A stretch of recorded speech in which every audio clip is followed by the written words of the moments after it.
পুঁই শাক রান্না করবো। পুঁই শাকগুলো কেটে ধুয়ে রেখেছি, আর এটা একটু ভেজে নিয়েছি, বাড়িতে ভাজা ছিল কিন্তু একটু ভেজে নিয়েছি, নিয়ে ধুয়ে রেখেছি।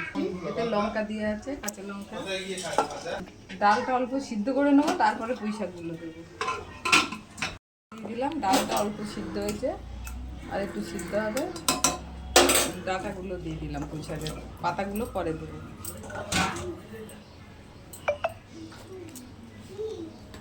লবণ হলুদটা দিয়ে দেবো এখন।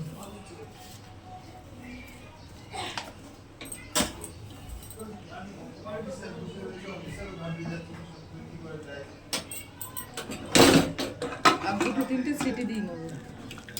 এবার পুঁই শাকের পাতাগুলো দিয়ে দিলাম, আর একটা সিটি দিয়ে নেবো। এবার তেলে রান্না করছি। ধরুন, মৌরি দিলাম, একটু তেজপাতা দিলাম ফোড়নে,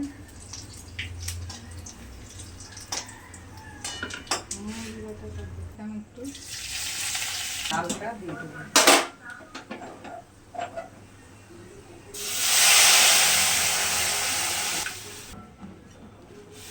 মৌরি ভেজে গুঁড়ো করে রেখেছিলাম, দিয়ে দিলাম।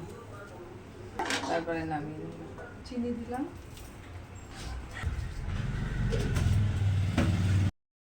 ভাজা কলাইয়ের ডাল রান্না করলাম।